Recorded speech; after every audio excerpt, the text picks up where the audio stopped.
I believe health is the greatest form of wealth we have, which is why I'm so excited to be partnered with BrothersNArms. BrothersNArms is a wellness brand dedicated to working with veterans, first responders, and anyone on the front line. Through their education, support, and premium CBD products, they help alleviate and restore the lives of those that have been affected by physical and mental trauma. Learn about the life-changing benefits and power of CBD. Join their community today. Hit the link below.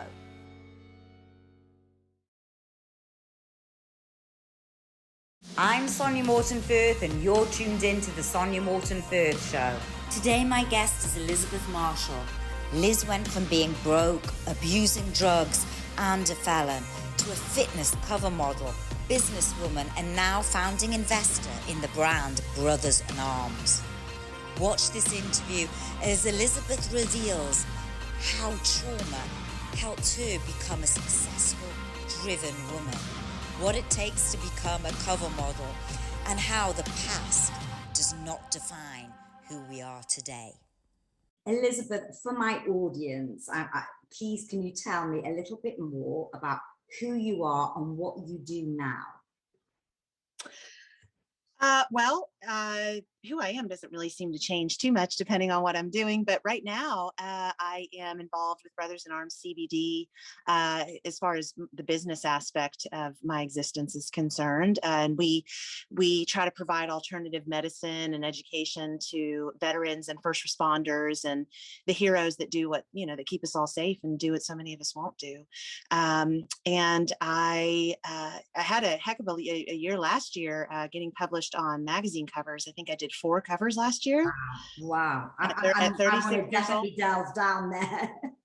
Yeah, I was 36 years old. I'm 37 now, and I did 4 covers last year. So between that, that's really kind of the bulk of what I've been doing lately is modeling and this particular business venture involving alternative medicine.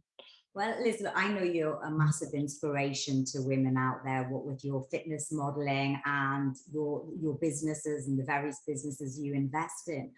But tell me a bit more about your journey and how you got to that point.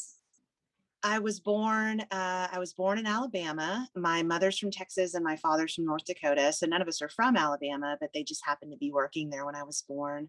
And I spent my first 7 years there.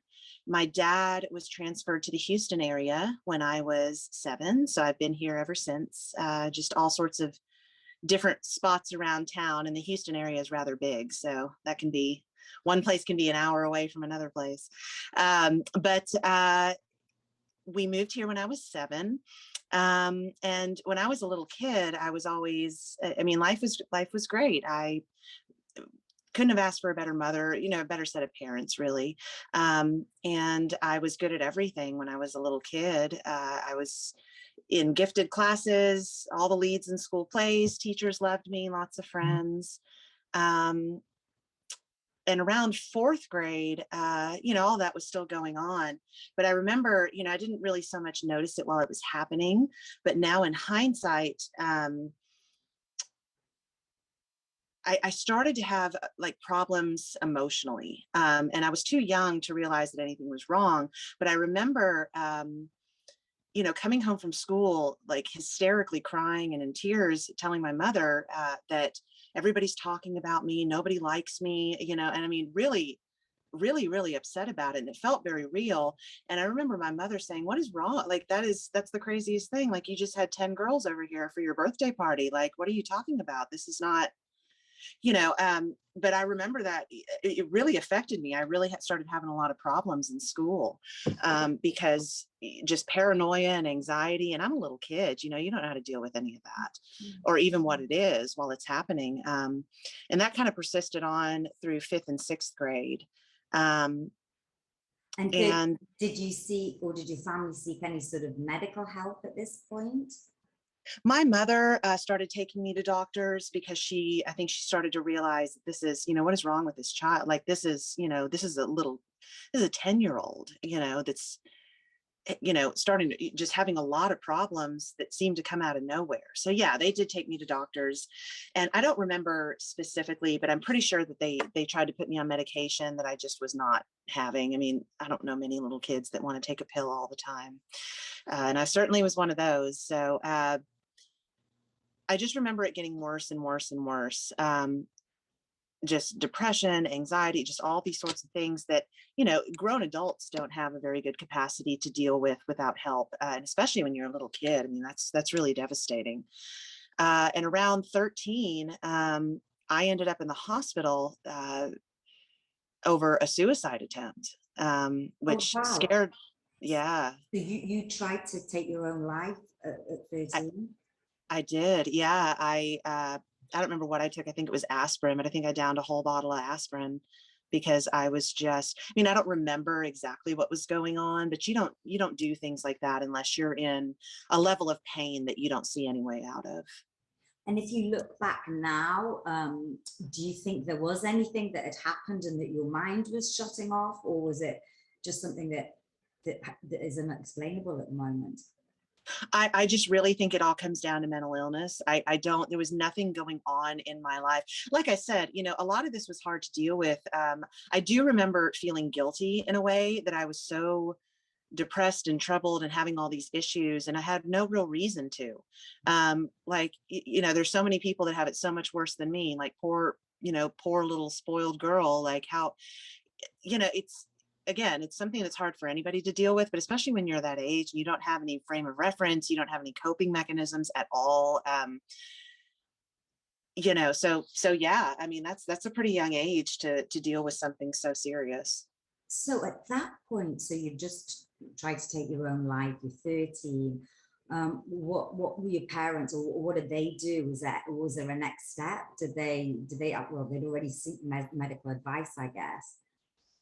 Well, obviously this terrified them. To be fair, if I were in their position, it would have scared me too. And I think it scared them so much that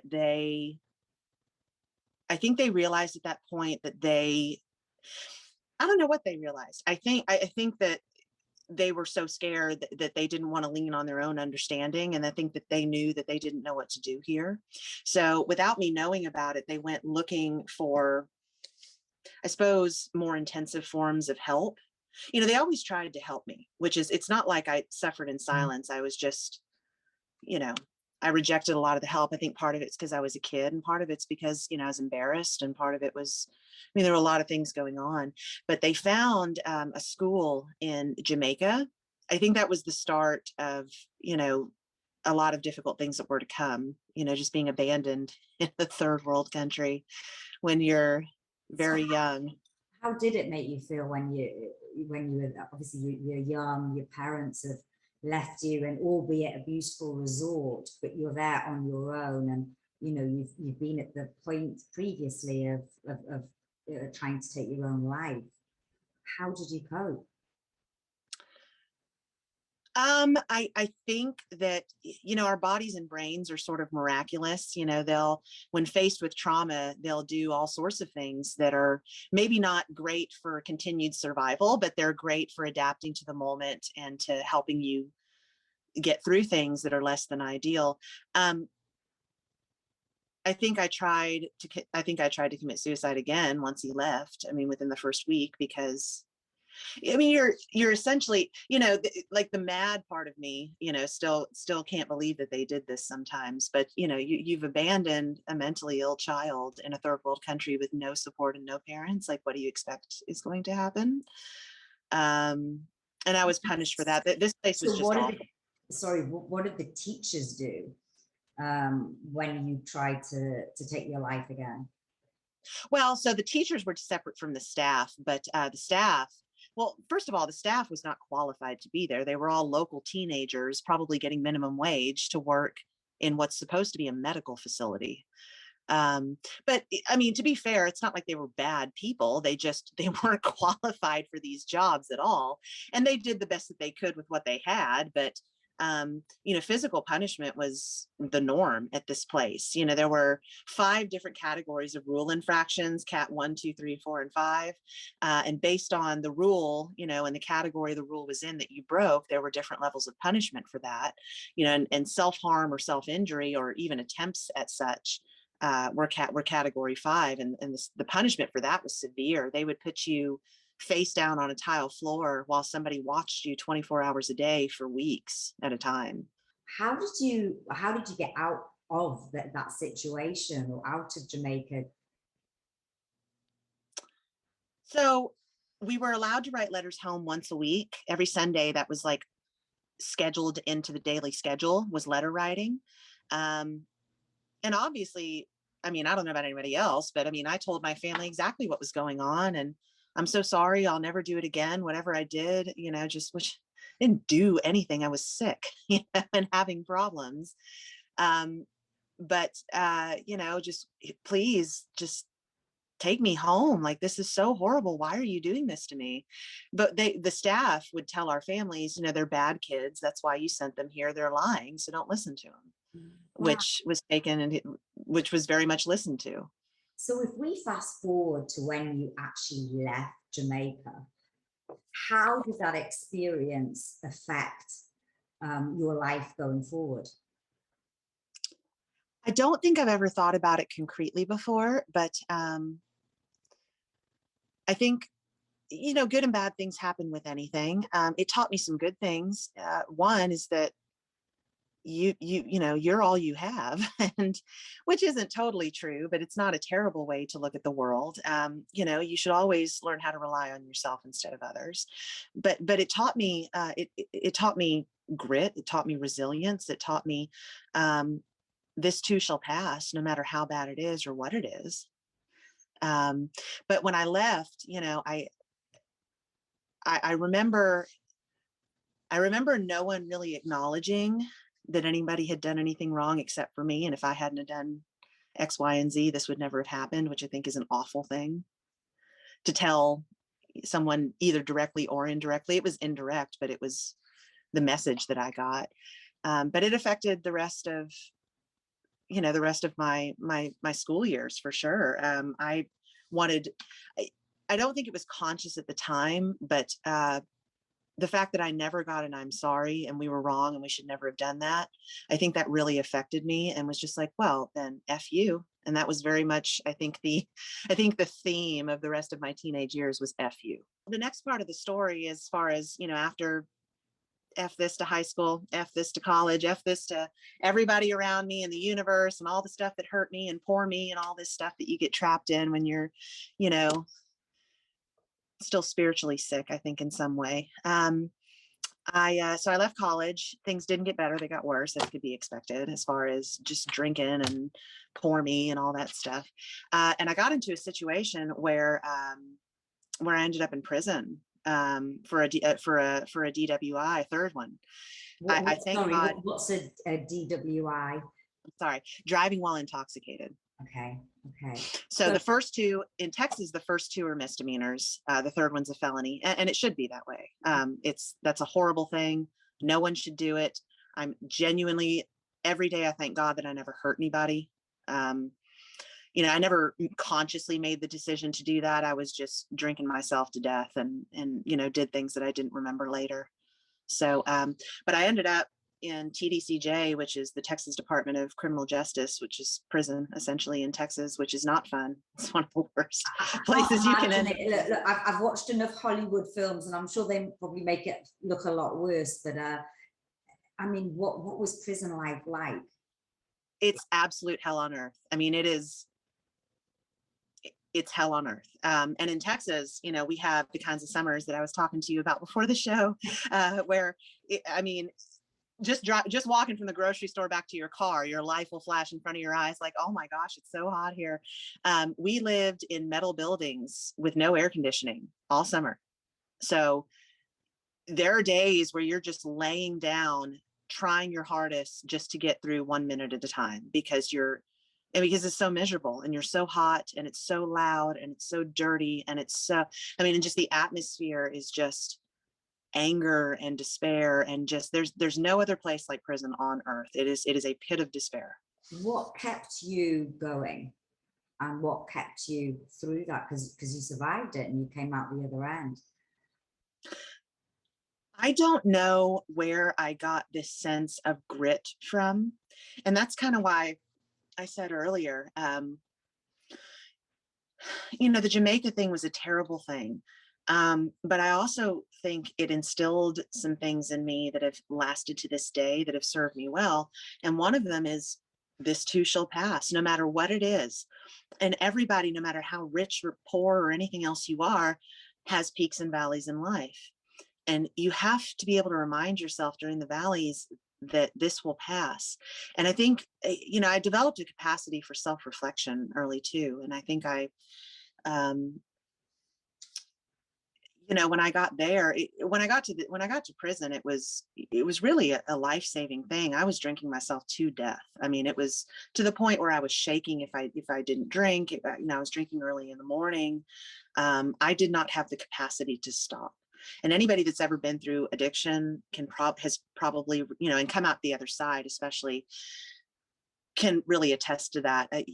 That's a really scary spot to be in, where that you have a serious problem and that you need to stop and you can't. I mean, that's a really bad place to get to.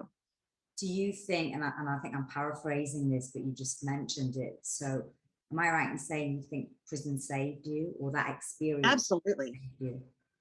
It did. I tell people, I don't I've not talked to many people about this in the past, but the people that I have, I tell them, you couldn't pay me any amount of money to do it again. You couldn't pay me $50 million to do it again. It really was that bad, but it really was the greatest thing that ever happened to me. It got me sober. It saved my life. Every ounce of humility that I needed to just strike me in the heart developed there. I had the most profound spiritual experiences of my life. I mean, on a regular basis while I was there. Wow. Can you talk about any of them, or is there any that you want to share?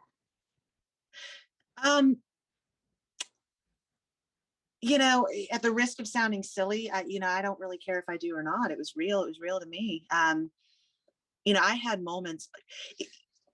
If you talk to really spiritual people, I think a lot of them will tell you that God meets people in very low places. I really believe that. Places where you feel like you're irredeemable, like you've screwed up too much to ever have any hope, or for anything to ever care about you or forgive you or show you mercy. That's where God lives. Because something has to happen in your life to get your own ego out of the way in order for something higher than you to come in. And I'm not particularly religious, but I am very spiritual. I know that God is real. Something scraped my sorry ass off of the sidewalk and turned me into what I am today. And that's where it happened, was when I was a hopeless drunk in jail because of my own doing. And something came and just renewed and transformed me. Liz, you went through that situation, you came out the other side. How did you sort of rebuild your life? What did you turn to? Because you became a very successful fitness model. Yes. So when I left, I lived with my family, and I came out of that situation a very different person, sober, humbled, very much driven by the Spirit, by something bigger than me, and knowing that, how dare I waste all this potential that I was given. I just set about trying to make things right. You can't change the past. All you can do is learn from it and move forward. So that's what I did. I remember coming out and having these grand dreams and plans and knowings about what I was capable of and what I wanted the future to hold. And I really didn't see any reason why it couldn't happen. And I intended to make it happen. I didn't know how I was going to make it happen, but I believed very much that these things that were put on my heart would happen. So I lived with family. I was lucky to have, not very much overhead. I had a car insurance payment I had to make, but my my parents were nice enough not to charge me rent. And I lived in a little bedroom and started getting on modeling network sites like Model Mayhem, I think is still around. It was real different when I was doing it. But I started getting on these networking. Like I realized, I think early on, I'm not sure how, but I grew up, the first part of my life was spent in a world without the internet. Yeah, I remember those days. So when the internet came around, like I remember having dial-up at my friend's house when I was in like 8th grade and just thinking, man, this is going to change the world. Like I can talk to people like where, like that's amazing. Was it always your dream to be on the cover of a magazine? Is that? Oh yeah. Yeah. Well, I originally got into the modeling stuff again because my plan, and I made good on the plan, which was amazing. Like this showed me, well, this particular thing showed me that I could do anything that I dreamed of doing, and that was in my head. None of it was beyond my grasp. I originally got into the modeling stuff because I liked art. I was good at it. And I needed a way to make income, so that I could save for, I always intended to get into real estate investing, but you need cash to do that. You need quite a bit of money. You need a good credit score. And you need money to get started. And so that was the plan that I had to get started was, go around. And I got to travel all sorts of places around the country. These networking sites were great. I don't know what it was about just remembering that, man, it doesn't matter where I live. The internet I can use that to become anything I want. And I was right. It's the networking opportunities that are available from being able to reach people anywhere you want to are just amazing. But, I did that for the modeling thing, just freelance for a couple of years and saved money and eventually got into real estate investing. I got involved in the Houston area. Now the Houston area is crazy. Like you have to have cash to buy anything or you'll get outbid by someone that does. And it's a lot more competitive than it was when I got involved in it. But I was able to leverage up into a pretty impressive portfolio. And, it only took me about 5 years to get to that point. And I was like, man, I've been wasting so much time. I was like, I really am resourceful. I really do have a grasp on how to get things done. Like maybe I'm not the failure that I always told myself I was at one point. I don't think that's true. I think that happened because of drinking and all these other things that I shouldn't have been doing in the first place. I certainly don't think you're a failure. I mean, you came out with prison with pretty much nothing. Nothing. Not pretty much, with nothing. It turned your life around into becoming a very successful model. And let's not underestimate this. Not many models end up on FHM magazine as well as other magazines that you've done. I mean, that I think is one of the massive international ones that we all know. So you're very successful in modeling. And you're also a very successful businesswoman. What do you think was that X factor that you've got inside of you that made you want to be different, I guess? I think that just because this is just my best guess. I think that because of everything I've been through, it started when I was so young that I think I just developed. I mean, I've always been a really fierce individualist. I don't feel, it's good to take cues from your parents and society and friends and stuff. There's a lot of cues about maybe a good way to spend your life or direct your path or whatever, but you're not bound to that by any stretch of the imagination. No one is. And I think just because things in my life went so differently from most people, starting from the very beginning of my formative years, I think that maybe in my brain somewhere, I just got this idea that I think it really solidified the idea that your life is yours. You're responsible for its success or failure at the end of the day. And there's no way that you quote unquote have to do anything. Be intentional, be purposeful about, your actions, and your plans, and, be mindful of what you're doing, but, it's yours. Do what makes you happy. What gets you up in the morning today, Elizabeth? What really drives you today? Honestly, well, a lot of things, but I think more than anything, the thing that we're talking about today, it does not matter what you think of yourself. It doesn't matter. It doesn't matter what you think about your situation. Your situation is not hopeless, no matter what it is. Like, look at everything. I had a horror show for about the first 15, 20 years of my life. And I have an amazing life today because I decided that didn't have to be the end of my story. And I do realize that I've got something that a lot of people don't have, as far as self-motivation, or just whatever it is that causes me to be able to go on these crazy jaunts towards whatever I feel like I want to do, and be successful at it. But but I feel like there's a calling to try to share that with people. Like, you know, you don't need to be ashamed of who you are. I could be ashamed of, the depression and anxiety and problems that I was having that landed me in the hospital in Jamaica when I was younger. I could be embarrassed about the fact that I am a hopeless alcoholic who I celebrated 10 years of sobriety this past November. Honestly, Yeah. And it landed me in, my bottom was jail. Some people's bottom's death. I'm glad that wasn't mine. What tools and techniques do you use now to help you succeed in your everyday? Is there any advice that you give people that maybe are not having a good day, and you say, well, try these techniques, this might help? Another cliche that is cliche for a reason and gets said a lot for a reason is, it feels better to give things away than it does to accumulate things for yourself. So in other words, if you're all up in your own, let me speak for myself. If I'm all up in my own head and throwing myself a pity party for some reason, or upset about something that's stupid, because anything I get upset about these days is stupid, get out of yourself and go do something nice for someone else. It can be something as big as volunteering somewhere. It can be something as small as being kind to a cashier at the store. Do something nice for somebody else. Get outside of yourself. I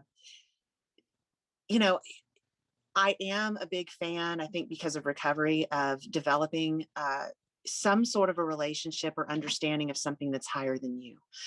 Another good thing that recovery taught me is soft pedaling that idea, like not cramming the idea of God or religion down people's throats. It's not what it is.